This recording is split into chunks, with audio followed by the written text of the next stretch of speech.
This is Dr. James Simon. I'm clinical professor in the Department of Obstetrics and Gynecology at George Washington University here in Washington, D.C. I also have an independent research activity called Women's Health and Research Consultants, also in D.C. I'm here to talk to you today about some unexpected, let's call them consequences, of hypoactive sexual desire disorder prescription treatment. This is a post hoc analysis and was not part of the original planned analysis.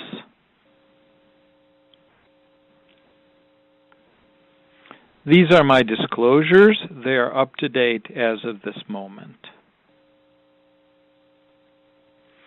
The learning objectives for this lecture are that you should be able to describe some basic neurobiology, specifically the neurobiology of sexual desire in the brain. You should be able to identify several variants of the serotonin receptor and how they might affect sexual desire, sexual excitement, and sexual satiety or fullness.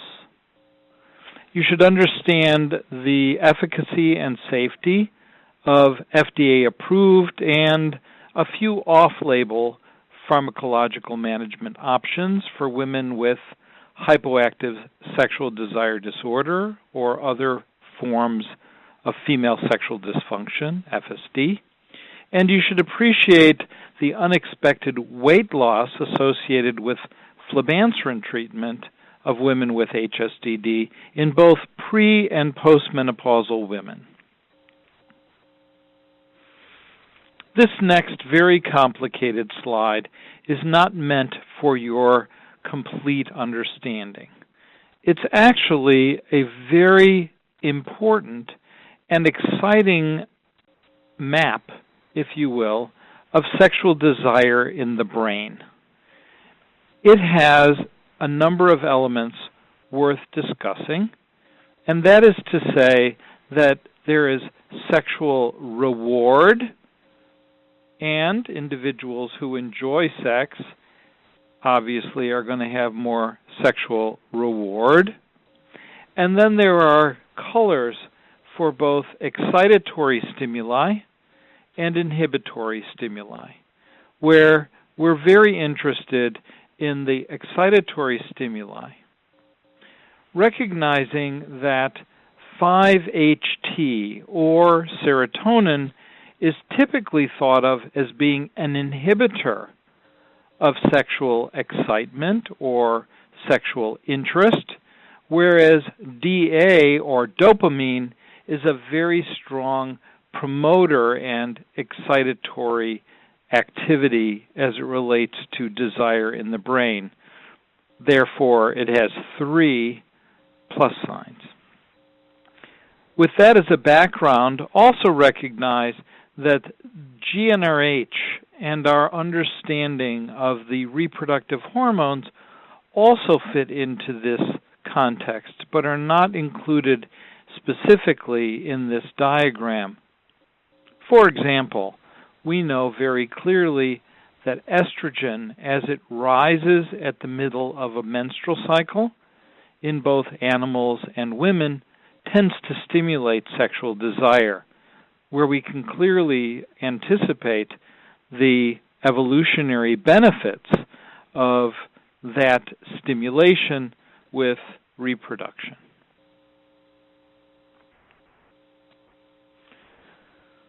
So what are we faced with as clinicians when we want to increase sexual desire? We can increase estrogen or testosterone, and increasing testosterone is thought by many to simply be a way of increasing estrogen in the brain because testosterone is easily converted in the same areas of the human brain where estrogen receptors predominate. We can increase dopamine, which I've just shown you as a very strong promoter of sexual desire. We can increase norepinephrine, not because it increases desire per se, but it increases excitement about that desire and leads to more reward, a better experience, if you will. The primary focus of this talk today, however, will focus on serotonin. Most of us believe, and have good reason to believe, that serotonin is bad for sex, and I've shown you that in the previous slide. We all have had experiences of patients who have depression or anxiety disorders and that are treated with drugs that increase serotonin, either SSRIs or SNRIs, and those lead to a decrease in sexual desire and perhaps an increase in the problems of achieving orgasm. We even use those medications therapeutically in men with premature ejaculation because of that inhibitory effect on orgasm. But I'd like to introduce some other serotonin receptors. The antidepressant serotonin receptor, which I've just been discussing as it related to SSRIs and SNRIs, is this 5-HT2A receptor, which when a treatment increases its activity, it acts as an antidepressant, and it's largely antisexual in its effect. On the other hand, I have 5-HT1A and 2A receptors, which when acted upon as an agonist in the case of a 5-HT1A receptor, or an antagonist as a 5-HT2A receptor, these are both prosexual. You may remember the whole fen-phen story as it related to weight loss drugs. That was found to be related to a receptor, the 5-HT2B receptor, present on the heart valves. And you'll recall some reports that fen-phen, while it did reduce body weight and reduced appetite, did have cardiovascular implications and had adverse effects on the cardiac valves. And finally, I'd like to introduce the 5-HT2C receptor, which has an effect on satiety. And heretofore, we thought was related to satiety related solely to food, and it's being utilized as a medication, so-called Belviq, to reduce weight and reduce appetite. So while you and I may be of an age where during medical school there was one serotonin receptor, and that was the 5-HT2A receptor, so-called now, there are now 7 families of serotonin receptors, and most of those families have 3 or more different receptors in them.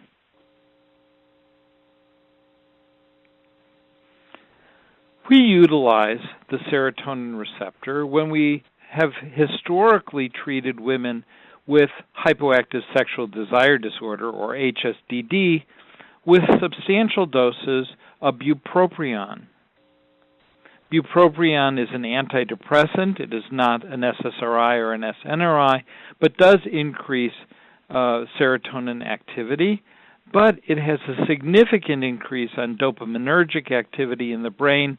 And as you can see from this older study from Seagraves et al., that it was capable of improving in a statistically and significant way arousal scores and orgasmic scores in this small study of approximately 35 individuals who were either randomized to placebo or bupropion.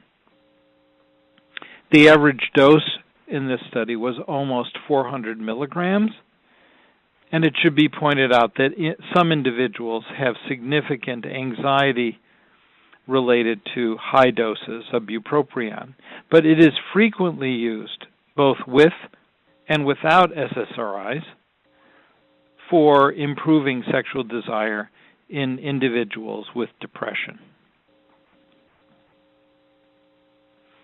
I'd like to introduce another serotonin agonist, this being Flibanserin. Many of you know that Flibanserin was originally investigated as a treatment for depression with the hope of developing an antidepressant with fewer sexual side effects. We believe that this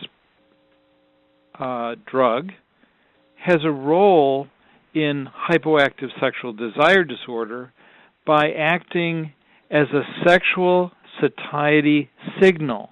That is to say, it reduces one's sense of fullness as it relates to sex, thereby stimulating desire for more activity. Flibanserin is a mixed postsynaptic 5-HT1A agonist and 5-HT2A antagonist, what we now called a multifunctional serotonin agonist-antagonist, or an MSAE, and it has prosexual effects. In addition, Flibanserin has activity at the D4 receptor, as well as some activity at the 5-HT2B and 5-HT2C receptors. I've spoken to you about what those receptors do. How does Flibanserin work?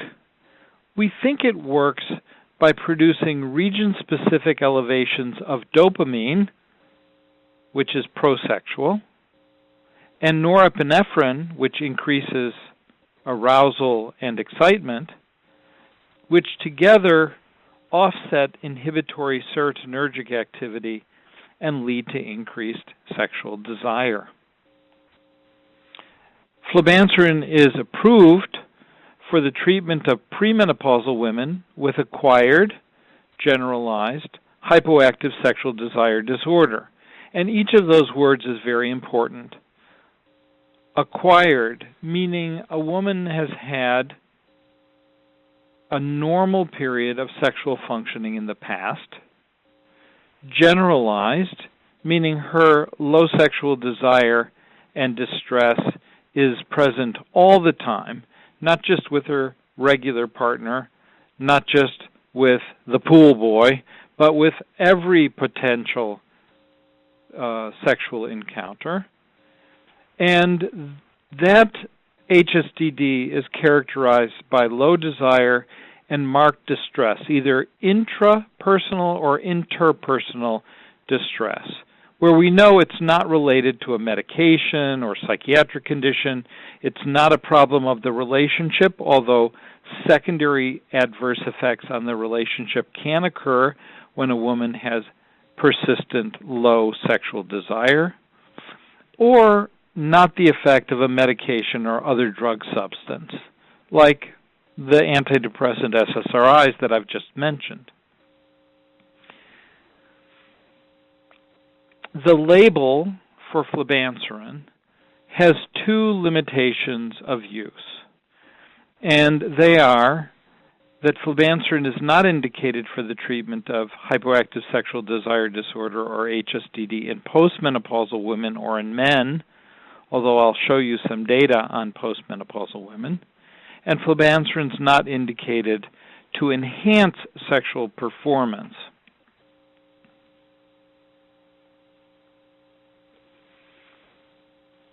Before we talk about the specific results of Flibanserin treatment, I think it's worthy of comment as to how these endpoints are arrived upon and how they are incorporated into our assessment of therapeutic agents by the FDA for marketing for low sexual desire, either in pre- or postmenopausal women. The FDA has traditionally relied upon counting sexual events, so-called satisfying sexual events, or SSEs.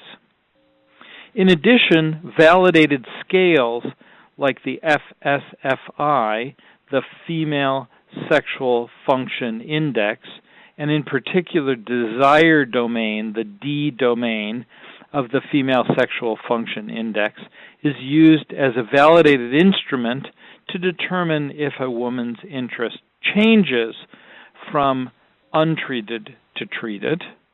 And then finally, the Female Sexual Distress Scale, the FSDS, also a validated scale for determining the level of distress related to low sexual desire.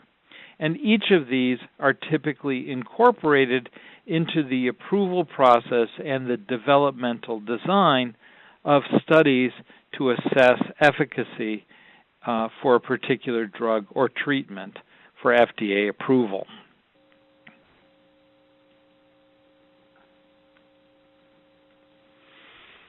What is a satisfying sexual event, or SSE? According to the FDA, it's the number of satisfying sexual events which include sexual intercourse, oral sex, masturbation, or genital stimulation by the partner, whether the event was gratifying, fulfilling, satisfactory, and or successful, and regardless of whether that woman had an orgasm.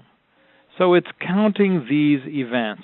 And depending upon which study we're referring to, they may have been recorded on an electronic diary within 3 days of when they had the actual sexual event, or some other method. For the premenopausal women in the studies I'm about to show you, they were premenopausal by standard definitions. They had hypoactive sexual desire disorder according to the DSM-4 revised criteria.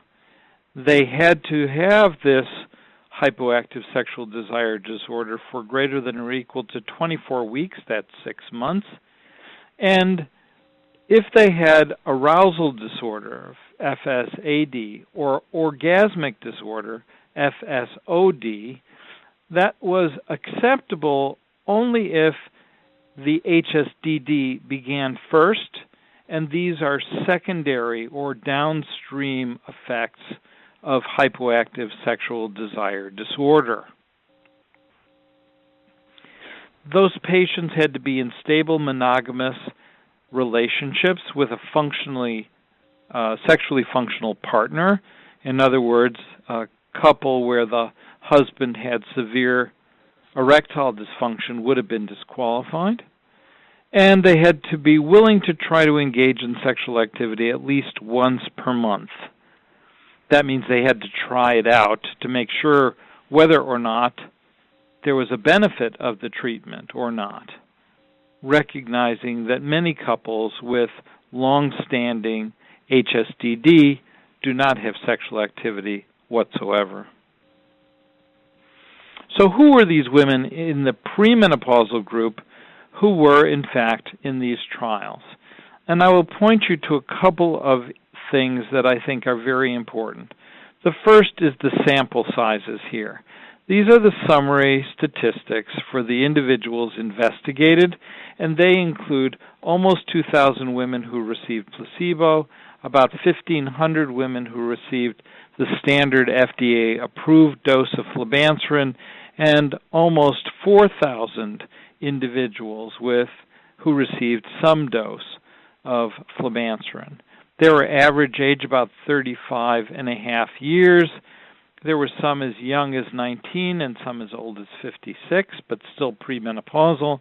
The majority of them were Caucasian, about 8% or 10% were black, and there were a smattering of Asians and others.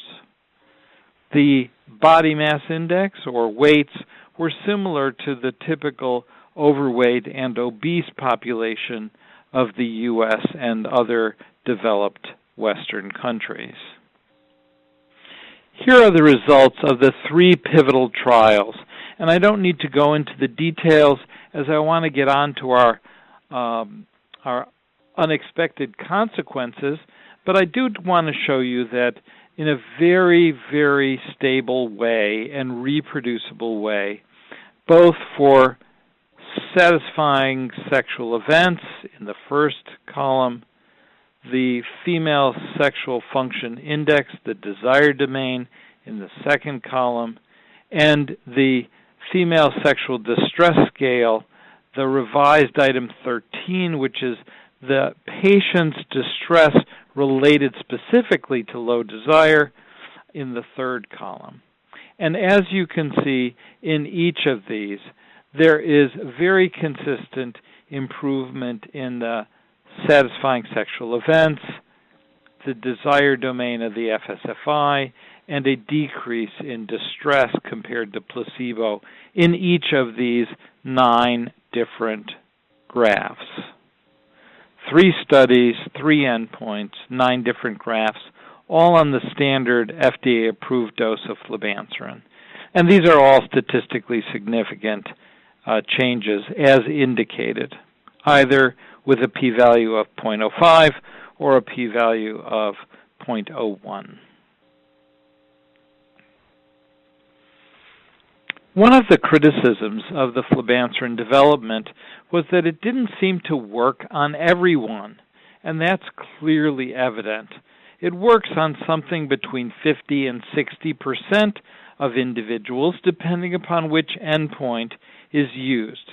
This is one of the 3 studies I've just shown you, and for this, we're looking at the responder rates for Flibanserin here in the blue bars. You can see that between 46 and 59, almost 60% of subjects were listed as responders, highly significant changes, but in fact, many women did not respond to this treatment whatsoever. And the reason that's important is, first, as a modulator of serotonin, to a psychiatrist or someone who does research on medications for depression, this looks like all of them. There are high numbers of non-responders for all the central nervous system medications, which may be why we have so many choices, because if Mrs. Smith doesn't respond to choice A, she has choice B, choice C, or choice D, and no single antidepressant seems to work on everyone. Similarly, we have a number of non-responders, in this case, to Flibanserin. One of the important issues, therefore, is that when you lump together the women who are non-responders and the women who are responders, the changes, for example, in the number of events that are different than placebo looks to be very small. I'd like to show you that in the responders, that concept of a very small effect seems not to be the case. So here's a slide looking only at the magnitude of response in those women who self-selected as being responders. For example, in the first set of bars, here, here, and here, these are the placebo responses. And you can see that in each case, placebo can increase satisfying sexual events, can improve the female sexual function desire scale, and can decrease the level of distress related to low sexual desire. In each case, looking at all of the individuals in the study, both the responders and the non-responders, here, here, and here, you can also see that there's a significant improvement above and beyond the placebo effect. But perhaps most importantly, in the responder group, here, here, and here, you can see just how different and how big the response is relative to placebo. It's often been criticized that there's only one extra satisfying sexual event a month between placebo and active treatment, and that's true for the full analysis set, that is, the responders and the non-responders lumped together. But there's quite a bit of difference between the placebo and the responder group when separated from the non-responders. And women having almost 6 sexual events a month, given their demographics, were in fact very similar to normal individuals of the same age and the same duration of relationship. Oh, what about menopausal women?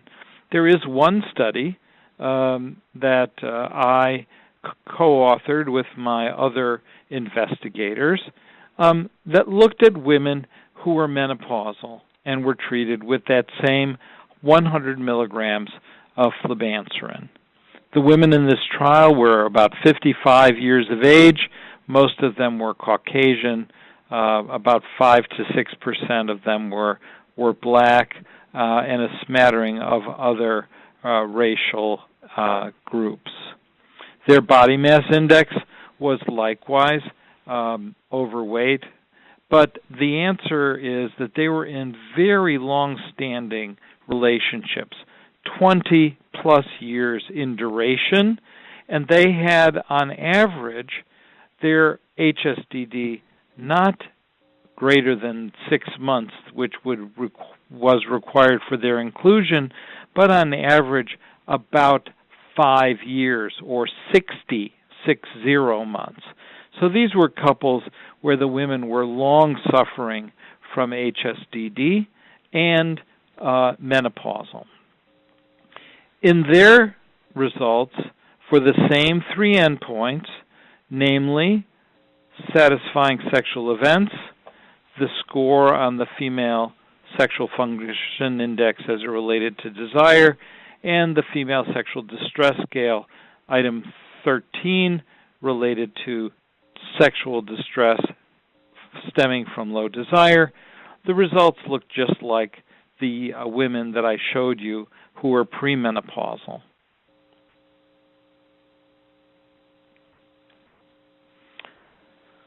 What about safety? Much has been made about Flibanserin safety. First of all, there are quite a number of individuals who have been exposed to Flibanserin at any dose in all of the clinical trials in development. Namely, almost 8,600 subjects were exposed to Flibanserin. The majority of them were, in fact, premenopausal, as would be indicated by the number of studies in premenopausal women, and there were about 100 women that had 18 months or more of exposure of Flibanserin, or about 90 who received Flibanserin at the standard dose for more than 18 months. This is quite a long experience given the fact that this was a relatively new drug back at the time it was FDA approved. The most common side effects were dizziness, somnolence, nausea, fatigue, and insomnia, and occasionally dry mouth. They represent approximately 11% for dizziness and somnolence, 10% for nausea, 10% for fatigue, and about half of that, 5, and half of that, 2.5% for insomnia and dry mouth. These tend to be the class effects seen with most serotonin modulating agents or antidepressants. The FDA was concerned about the issue of dizziness, somnolence, and fatigue when they asked the company to investigate the impact of Flibanserin on next-day driving. The thought was, well, if women take this medication according to the label instructions at bedtime, would there be any carryover effect which could affect the quality of their driving when they were driving the kids to school the next day, for example? And this was tested in a randomized, double-blind, placebo-controlled, 4-way crossover study using a driving simulator, just like a cockpit simulator that the pilots use, and 72 healthy premenopausal women participated. Curiously, the results demonstrated that as opposed to zopiclone, which is a sedative hypnotic that's used as a positive control in these studies, known to cause next-day sedation, that in contrast, Flibanserin, both 100 milligrams and double the standard dose, 200 milligrams at bedtime, actually led to an improvement in driving. That is to say, driving was not impaired by taking Flibanserin as directed the night before. Very reassuring, and as such, we'd like to note that there is no adverse effect on driving the next day. As you're also aware, there is a boxed warning, sometimes erroneously referred to as a black box warning, on Flibanserin having to do with hypotension and syncope in certain settings, namely settings where Flibanserin is used concomitantly with alcohol. And the reason for this boxed warning, and it's an important one, is related to the impact of this medication with alcohol in an alcohol challenge study. This alcohol challenge study, the details of which I'll show you in just a moment, is listed here. This was the phase 1 alcohol study where there was a 40% incidence of hypotension and or syncope. Quite different from the major clinical trials, both phase 1 and phase 3 clinical trials, where the incidence of hypotension or syncope was extremely small, about 0.4 or 0.5%. Let's look at this alcohol challenge study and investigate a little further what that means. The alcohol challenge study consisted of 25 subjects, 23 men and 2 women, who received large amounts, that is to say 0.8 grams of alcohol with Flibanserin or with a matching placebo, or 0.4 grams per kilogram of alcohol with Flibanserin or placebo, or received Flibanserin alone. What is 0.4 grams per kilogram of alcohol? Well, it's equivalent to a 154-pound woman drinking 2 12-ounce cans of beer, or 2 5-ounce glasses of wine, or 2 1.5-ounce shots of 80-proof spirits. And remember, they could have received twice that. Just for example, 4, that is to say, 1.5-ounce shots of 80-proof alcohol. They received that first thing in the morning after a light breakfast, and they received their alcohol as ethanol in orange juice. Now, I think that's an awful lot of alcohol for first thing in the morning, but the answer is that may clearly explain why there were 40% of the individuals in this trial who resulted in some degree of hypotension or syncope. Hypotension and syncope are not uncommon in the therapeutic category of CNS drugs. So if we look at the standard definitions of frequent, infrequent, or rare, they are: frequent would be greater than or equal to 1%, infrequent equals about 0.1% to 1%, and rare less than or equal to 0.1%.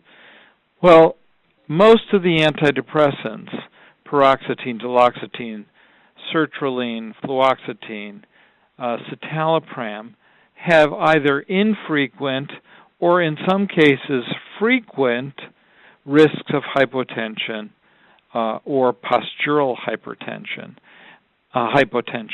And bupropion, which I've showed you can also be used for sexual stimulation, has even higher risks of hypotension or syncope than did Flibanserin in those clinical trials, where it was infrequent for both hypotension and syncope in the clinical trial population. This slide should act as a way of helping you understand and compare the impact of Flibanserin on hypotension and syncope with the other therapeutic agents when not used with alcohol. As I mentioned, here's the issues of side effects or adverse events. They include for Flibanserin, for bupropion, dizziness, somnolence, nausea, fatigue, insomnia, and dry mouth. I've shown you those before. And here are the side effects for bupropion, including tremor, agitation, dry mouth, common to Flibanserin and bupropion, constipation, sweating, dizziness, which is about 6% for bupropion, 11% for Flibanserin, and nausea and vomiting. So what were these unintended consequences of Flibanserin in the clinical development program? In a word, Flibanserin was also associated with weight loss. Here's a representation of just how that played out. So in this slide, which is taken from a publication by Susan Kornstein, published recently in the Journal of Women's Health, you can see that for premenopausal women and postmenopausal women, the sample sizes are listed for you here. There were significant degrees of weight loss compared to the placebo group by as short as 8 weeks after beginning treatment. And this weight loss continued through the entire study up to and including the 6-month or 24-week time period. How much weight loss? Well, in the premenopausal women, about 21% of them had greater than 5% body weight loss. About 10% had greater than or equal to 7% body weight loss, and about 4% had lost greater than or equal to 10% of their body weight. That is in the pre-menopausal women. In the postmenopausal women, there was even greater degrees of weight loss. Almost 25% of the women lost 5% of their body weight, about 14% lost 7 or more percent, and about 5% lost greater than or equal to 10% of their body weight. Now you should be thinking, wow, that seems like a lot of weight loss, and in fact it is. Well, how does that compare with some of the weight loss drugs? And I want to point out that this table is not head-to-head data. These are from the package inserts or from the data I just showed you from the publication on Flibanserin. And you will recall that there was about a 25.4% weight loss, summing up the pre- and postmenopausal women who lost 5% or greater than their body weight, and about 7.8% of the Flibanserin-treated groups that lost greater than or equal to 10% of their body weight. Here are the comparable percentages of weight loss as it relates to the FDA-approved medications for weight loss. Qsymia, which is phentermine and topiramate, 2 different doses reported. Belviq, which is a serotonin modulator known as lorcaserin. Contrave, which is naltrexone and bupropion, and Saxenda, which is an injectable medication of liraglutide, which was first noted to cause weight loss when it was used for treatment of type 2 diabetes. In each case, the FDA-approved medications for weight loss are significantly more effective in causing weight loss than was Flibanserin. As it related to Flibanserin, Flibanserin was about half to a third as effective in reducing body weight than the FDA-approved weight loss drugs at the 5% body weight loss level, and about a third or less effective compared to the body weight loss medications when considered at the 10% body weight levels. Nonetheless, for a medication that was developed for hypoactive sexual desire disorder, there's still a significant, both statistically and clinically speaking, amount of weight loss with Flibanserin. I want to conclude by showing some very provocative information from that same series of publications. We can look at the smaller number of subjects that had exposure at 12 months, about 880 individuals, or 18 months, about 600 individuals in total, and they were still losing body weight, suggesting at least that there may be a change, a neuroplasticity change, which would make the mechanism by which Flibanserin works different from the other medications, where discontinuation of the medication or remaining on the medication, those medications I just showed you that are FDA approved for weight loss, typically leads to lower and smaller amounts of weight loss over time, and in many studies, a re-emergence of weight or an increase in weight, the suggestion that the medication becomes less or ineffective over time. And that is a very significant pattern of difference between the weight loss with Flibanserin and the weight loss with the other weight loss drugs. Again, recognizing that these were not head-to-head studies, and the weight loss drugs were typically given to individuals who were uniformly overweight or obese, whereas the majority of individuals in the Flibanserin trials were either of normal weight or somewhat overweight. So in summary and conclusions, affecting the proper neurotransmitters in the brain, including some serotonin receptors, can increase, not decrease, sexual desire and reduce sexual satiety. Flibanserin is a mixed postsynaptic 5-HT1A agonist and 5-HT2A antagonist, and is also known as a multifunctional serotonin agonist-antagonist, or an MSAA. Flibanserin is FDA approved as a safe and effective treatment for HSDD in premenopausal women, and also appears to be safe and effective for the treatment of HSDD in postmenopausal women. And finally, in this post hoc analysis, Flibanserin treatment of women with HSDD, both pre- and postmenopausal women, resulted in significant weight loss.